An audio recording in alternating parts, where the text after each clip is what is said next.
Custo de vida, emprego e desemprego, cesta básica, tarifas públicas, salário mínimo. Agora, na Brasil Atual, a análise do DIEESE.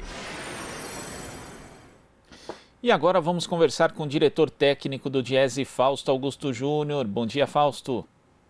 Bom dia, Glauco. Bom dia a todos. Fausto, ontem à noite, por conta de pressão de senadores e principalmente de líderes partidários, o Senado acabou adiando novamente a votação da MP 927, que você já tratou aqui em outras edições do programa, que basicamente reduz diversos direitos trabalhistas sob pretexto de preservar emprego e a renda dos trabalhadores. Esse adiamento deve fazer com que a MP perca a validade, já que ela tem aí até domingo para ser votada, mas ainda assim muitos parlamentares acham que é preciso ficar atento para ver como o governo age até lá. É isso, é uma vitória parcial? A gente pode entender como uma vitória parcial dos trabalhadores, Fausto? Bem, Glauco, foi uma vitória importante ontem. Ontem, inclusive, o presidente do Senado, ele declara, inclusive, que a medida provisória vai caminhar para a caducidade, ou seja, ela caminha para vencer o prazo de votação e não é referendada pelo Congresso Nacional, o que indica, então, que provavelmente até domingo a medida deve perder a sua validade. Ela tem a validade durante o período dos 4 meses ali que ela passou, mas a princípio tudo indica realmente que ela deixa de existir. Essa é uma vitória importante não só da oposição, como você mesmo diz, mas principalmente do movimento sindical e do movimento social em geral, Ministério Público do Trabalho, enfim, um conjunto de associações vinculadas ao mundo do trabalho, que veio numa luta grande aí desde a sua publicação contra essa medida provisória. É bom lembrar, Glauco, que a MP 927 ela foi a primeira medida do governo com relação aos direitos trabalhistas logo depois da pandemia. Ela foi editada ali por volta do final de março. É bom lembrar que foi essa medida que possibilitava a redução da jornada de trabalho, com redução de salário sem a negociação com o sindicato, possibilitava já naquele momento a suspensão do contrato de trabalho sem nenhum direito para o trabalhador, ou seja, sem nenhuma renda, que a gente conseguiu derrubar na medida provisória seguinte. Ali estava também aquela possibilidade de antecipar férias, de antecipar feriado, a questão do banco de horas individual, que se alongava quase que indefinidamente, também sem negociação com o sindicato.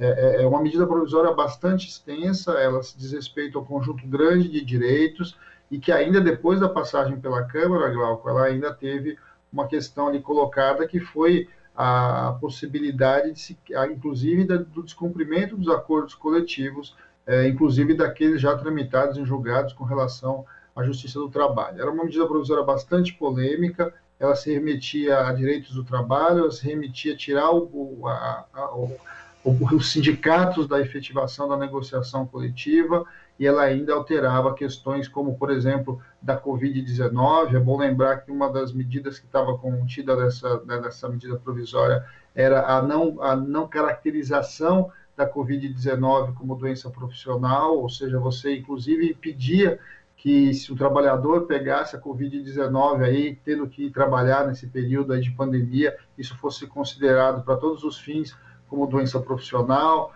Você ainda tinha a questão de que mexia na possibilidade de dobrar a jornada dos trabalhadores da saúde, sem nenhum tipo de negociação com o sindicato. Quer dizer, era um conjunto de medidas que, vamos dizer que, de certo modo, alterava substancialmente as relações de trabalho.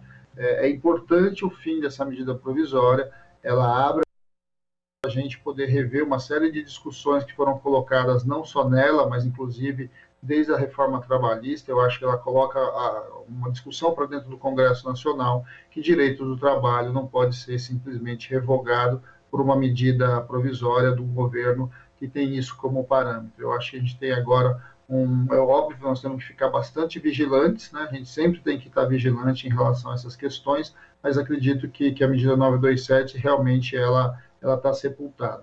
A questão para frente é que o governo sempre pode emitir uma outra medida provisória. A gente tem que olhar também o que o governo está propondo aí, está prevendo com relação à reforma trabalhista. Ele tem falado muito disso. A gente tem ouvido realmente o ministro Guedes falando sobre que o retorno à pandemia passa necessariamente por uma nova reforma trabalhista sindical.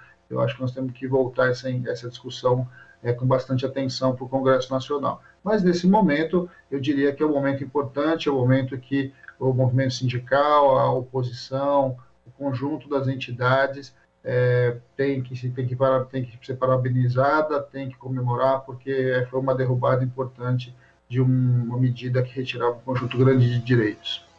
E também estanca um pouquinho essa onda, né, que a gente pode até chamar, Fausto, usando aí a expressão utilizada pelo ministro do Meio Ambiente, Ricardo Salles, naquela emblemática reunião ministerial de 22 de abril, de que estava passando uma boiada, né, em termos de redução de direitos trabalhistas, não só no Congresso Nacional, mas tivemos inclusive decisões do Judiciário, do próprio Supremo Tribunal Federal, validando algumas dessas reduções de direitos, né, algumas inclusive afrontando a Constituição, segundo diversos especialistas, mas isso agora teve um freio. Então pode ser o momento justamente do Congresso Nacional discutir outras medidas, outras iniciativas que vão no sentido justamente de garantir a sobrevivência econômica das famílias durante a pandemia, algo que tem ficado muito a desejar por parte do governo?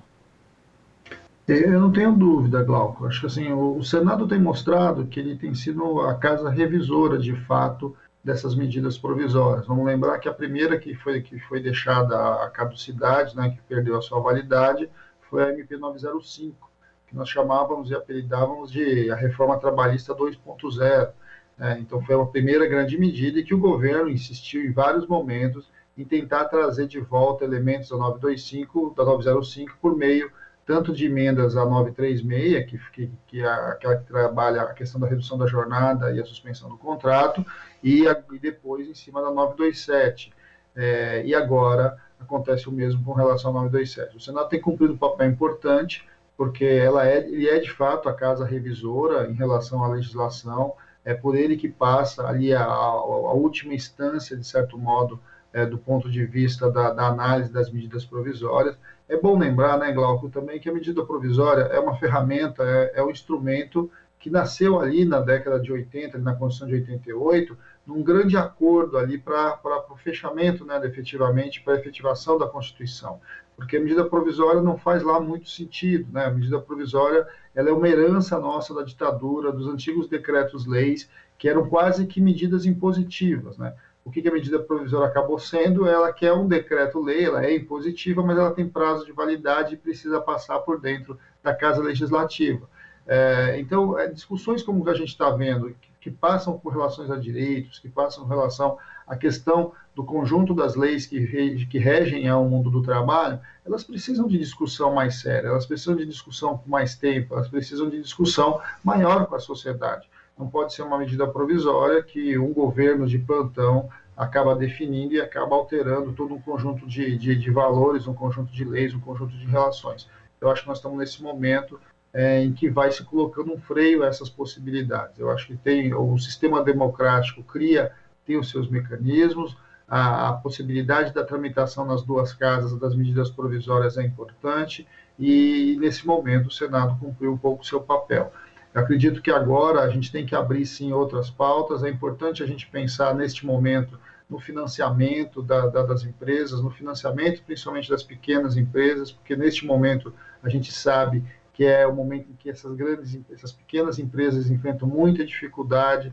A gente sabe também que o conjunto de trabalhadores, se o benefício emergencial for suspenso, como está previsto para ser suspenso nos próximos 2 meses, ele se extinguir, a gente sabe que a taxa de desemprego vai subir muito, a gente sabe que a renda vai cair muito e que isso inevitavelmente vai afetar a economia em geral. Eu acho que nós não estamos naquele momento, que o mais importante agora do que discutir retirada de direito de trabalhador é a gente discutir como é que a gente coloca a economia nos trilhos, como é que a gente coloca minimamente mecanismos para garantir renda para os trabalhadores de um lado e apoio para as pequenas e médias empresas do outro, porque são elas que acabam empregando boa parte da sociedade brasileira.